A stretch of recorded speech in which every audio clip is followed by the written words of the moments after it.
When I was 7 years old and my sister was just 5 years old, we were playing on top of a bunk bed. I was 2 years older than my sister at the time. I mean, I'm 2 years older than her now, but at the time that meant she had to do everything that I wanted to do, and I wanted to play war. So we were up on top of our bunk beds, and on one side of the bunk bed I had put out all my G.I. Joe soldiers and weaponry, and on the other side were all my sister's Milos and ponies and ready for a cavalry charge. There are differing accounts of what actually happened that afternoon, but since my sister is not here with us today, let me tell you the true story.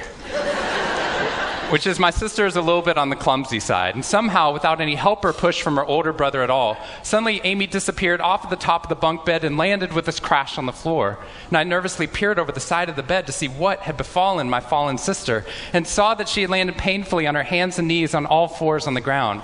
I was nervous because my parents had charged me with making sure that my sister and I played as safely and as quietly as possible.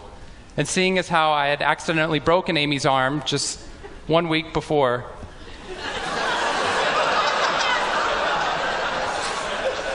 heroically pushing her out of the way of an oncoming imaginary sniper bullet, for which I have yet to be thanked. I was trying as hard as I could. She didn't even see it coming. I was trying as hard as I could to be on my best behavior, and I saw my sister's face this wail of pain and suffering and surprise, threatening to erupt from her mouth and threatening to wake my parents from the long winter's nap for which they had settled. So I did the only thing my little frantic 7-year-old brain could think to do to avert this tragedy. If you have children, you've seen this hundreds of times before. I said, Amy, wait, don't cry, don't cry. Did you see how you landed? No human lands on all fours like that. Amy, I think this means you're a unicorn. Now, that was cheating because there's nothing in the world my sister would want more than not to be Amy, the hurt 5-year-old little sister, but Amy, the special unicorn. Of course, this was an option that was open to her brain at no point in the past. And you could see on my poor, manipulated sister's face conflict, as her little brain attempted to devote resources to feeling the pain and suffering surprise she just experienced, or contemplating her newfound identity as a unicorn. And the latter won out. Instead of crying, instead of ceasing our play, instead of waking my parents with all the negative consequences that would have ensued for me, instead, a smile spread across her face, and she scrambled right back up onto the bunk bed with all the grace of a baby unicorn. With one broken leg.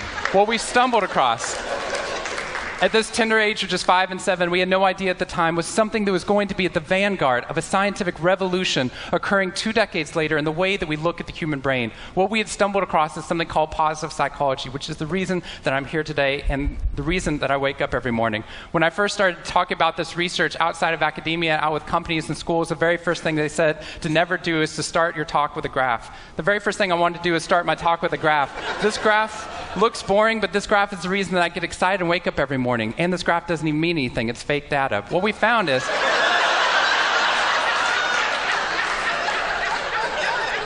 if I got this data back studying you here in the room, I would be thrilled because there's very clearly a trend that's going on there, and that means that I can get published, which is all that really matters. The fact that there's one weird red dot that's up above the curve, there's one weird in the room, you know who you are, I saw you earlier. That's no problem. That's no problem, as most of you know, because I can just delete that dot. I can delete that dot because that's clearly a measurement error, and we know that's a measurement error because it's messing up my data. So one of the very first things that we teach people in economics and statistics and business and psychology courses is how, in a statistically valid way, do we eliminate the weirdos? How do we eliminate the outliers? So that we can find the line of best fit, which is fantastic if I'm trying to find out how many Advil the average person should be taking, too. But if I'm interested in potential, if I'm interested in your potential or for happiness or productivity or energy or creativity, what we're doing is we're creating the cult of the average with science. If I ask a question like how fast can a child learn how to read in a classroom, scientists change the answer to how fast does the average child learn how to read in that classroom, and then we tailor the class right towards the average. Now, if you fall below the average on this curve, then psychologists get thrilled, because that means you're either depressed or you have a disorder, or hopefully both. We're hoping for both because our business model is if you come into a therapy session with one problem, we want to make sure you leave knowing you have 10. So you'll keep coming back over and over again. We'll go back into your childhood if necessary, but eventually what we want to do is to make you normal again. But normal is merely average. And what I posit and what positive psychology posits is that if we study what is merely average, we will remain merely average. Then instead of deleting those positive outliers, what I intentionally do is come into a population like this one and says, why? Why is it that some of you are so high above the curve in terms of your intellectual ability, athletic ability, musical ability, creativity, energy levels, your resiliency in the face of challenge, your sense of humor? Whatever it is, instead of deleting you, what I want to do is study you. Because maybe we can glean information, not just how to move people up to the average, but how we can move the entire average up at our companies and schools worldwide. The reason this graph is important to me is when I turn on the news, it seems like the majority of the information is not positive. In fact, it's negative. Most of it's about murder, corruption, diseases, natural disasters, and very quickly, my brain starts to think that's the accurate ratio of negative to positive in the world. What that's doing is creating something called the medical school syndrome, which if you know people who have been to medical school during the first year of medical training, as you read through a list of all the symptoms and diseases that could happen, suddenly you realize you have all of them.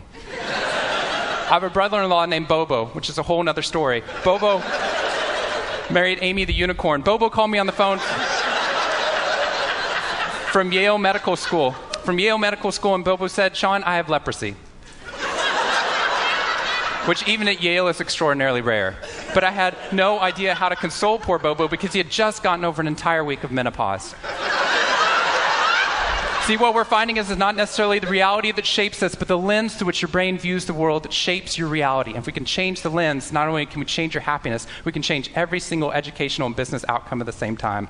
When I applied to Harvard, I applied on a dare. I didn't expect to get in, and my family had no money for college. When I got a military scholarship 2 weeks later, they allowed me to go. Suddenly, something that wasn't even a possibility became a reality. When I went there, I assumed everyone else would see it as a privilege as well, that they'd be excited to be there. Even if you're in a classroom full of people smarter than you, you'd be happy just to be in that classroom, which is what I felt. But what I found there is while some people experienced that, when I graduated after my 4 years and then spent the next 8 years living in the dorms with the students, Harvard asked me to. Wasn't that guy. But what happened... I was an officer of Harvard to counsel students through the difficult 4 years, and what I found in my research and my teaching is that these students, no matter how happy they were with their original success of getting into the school, 2 weeks later their brains were focused not on the privilege of being there, nor on their philosophy or their physics. Their brain was focused on the competition, the workload, the hassles, the stresses, the complaints. When I first went in there, I walked into the freshman dining hall, which is where my friends from Waco, Texas, which is where I grew up, I know some of you have heard of it. When they come to visit me, they look around, they say, "This freshman dining hall looks like something out of Hogwarts from the movie Harry Potter," which it does. This is Hogwarts from the movie Harry Potter, and that's Harvard. And when they see this, they say, "Shawn, why do you waste your time studying happiness at Harvard? Seriously, what does a Harvard student possibly have to be unhappy about?" Embedded within that question is the key to understanding the science of happiness. Because what that question assumes is that our external world is predictive of our happiness levels. When in reality, if I know everything about your external world, I can only predict 10% of your long-term happiness. 90% of your long-term happiness is predicted not by the external world, but by the way your brain processes the world. And if we change it, if we change our formula for happiness and success, what we can do is change the way that we can then affect reality. What we found is that only 25% of job successes are predicted by IQ. 75% of job successes are predicted by your optimism levels, your social support, and your ability to see stress as a challenge instead of as a threat. I talked to a boarding school up in New England, probably the most prestigious boarding school, and they said, "We already know that." So every year, instead of just teaching our students, we also have a wellness week, and we're so excited. Monday night, we have the world's leading expert coming in to speak about adolescent depression. Tuesday night is school violence and bullying. Wednesday night's eating disorders. Thursday night is illicit drug use. And Friday night, we're trying to decide between risky sex or happiness. I said that's most people's Friday nights.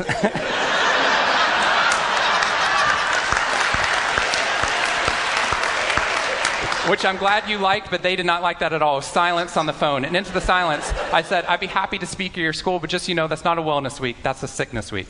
What you've done is you've outlined all the negative things that can happen, but not talked about the positive. The absence of disease is not health. Here's how we get to health. We need to reverse the formula for happiness and success. In the past 3 years, I've traveled to 45 different countries, working with schools and companies in the midst of an economic downturn. And what I found is that most companies and schools follow a formula for success, which is this: if I work harder, I'll be more successful. And if I'm more successful, then I'll be happier. That undergirds most of our parenting styles, our managing styles, the way that we motivate our behavior. And the problem is, it's scientifically broken and backwards for 2 reasons. First, every time your brain has a success, you just change the goalpost of what success looked like.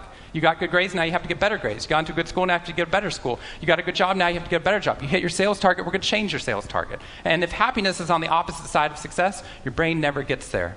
What we've done is we've pushed happiness over the cognitive horizon as a society. And that's because we think we have to be successful, then we'll be happier. But the real problem is our brains work in the opposite order. If you can raise somebody's level of positivity in the present, then their brain experiences what we now call a happiness advantage, which is your brain at positive performs significantly better than it does at negative, neutral, or stressed. Your intelligence rises, your creativity rises, your energy levels rise. In fact, what we found is that every single business outcome improves. Your brain at positive is 31% more productive than your brain at negative, neutral, or stressed. You're 37% better at sales. Doctors are 19% faster, more accurate at coming up with the correct diagnosis when positive instead of negative, neutral, or stressed, which means we can reverse the formula. If we can find a way of becoming positive in the present, then our brains work even more successfully as we're able to work harder, faster, and more intelligently. What we need to be able to do is to reverse this formula so we can start to see what our brains are actually capable of. Because dopamine, which floods into your system when you're positive, has two functions. Not only does it make you happier, it turns on all the learning centers in your brain, allowing you to adapt to the world in a different way. We've found that there are ways that you can train your brain to be able to become more positive. In just a 2-minute span of time, done for 21 days in a row, we can actually rewire your brain, allowing your brain to actually work more optimistically and more successfully. We've done these things in research now in every single company that I've worked with, getting them to write down 3 new things that they're grateful for 21 days in a row, 3 new things each day. And at the end of that, their brain starts to retain a pattern of scanning the world not for the negative, but for the positive first. Journaling about one positive experience you've had over the past 24 hours allows your brain to relive it. Exercise teaches your brain that your behavior matters. We find that meditation allows your brain to get over the cultural ADHD that we've been creating by trying to do multiple tasks at once, and allows our brains to focus on the task at hand. And finally, random acts of kindness or conscious acts of kindness. We get people, when they open up their inbox, to write one positive email praising or thanking somebody in their social support network. And by doing these activities and by training your brain, just like we train our bodies, what we found is we can reverse the formula for happiness and success, and in doing so, not only create ripples of positivity, but create a real revolution. Thank you very much.